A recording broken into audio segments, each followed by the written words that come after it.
வணக்கம். இப்போ நம்ம வயக்காடு தோட்டத்தில் இருக்கோம். இப்போ வந்து பார்த்திங்கன்னா, இதெல்லாம் நம்ம தோட்டத்தில் வந்து நம்ம எந்த ஒரு ரசாயன உரமும் வைக்கிறதில்ல. இது நம்ம தோட்டத்தில் வச்சுருக்க மாமரம் வச்சு ஒரு 7 மாதம் ஆச்சு. என் உயரத்துக்கு மேலே வந்திருக்கு. 7 அடிக்கு மேலே வந்திருக்கு.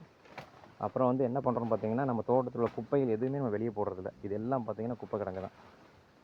இதை அப்படியே போட்டு இதுக்கு மேலே மண் வச்சு ஜேசிபி வச்சு மண் வச்சு மூடிட்டு நெக்ஸ்ட் இயர் இந்த மண்ணை பூரா அள்ளி திருப்பி வந்து செடிகளுக்கு எல்லாமே நம்ம திருப்பி போட்டுருவோம்.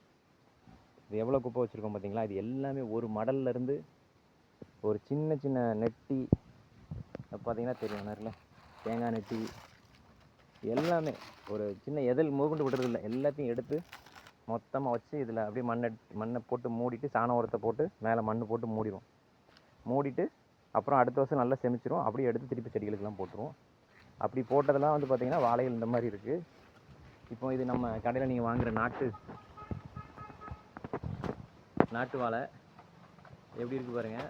கிட்டத்தட்ட 10 சீப்புக்கு மேலே வச்சுருக்கு. இதில் எந்த ரசாயன உரமும் எதுவுமே கிடையாது.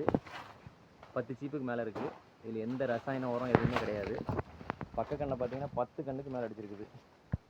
இப்போ நாங்கள் வெட்டி தூரம் எடுத்துகிட்ருக்கோம்.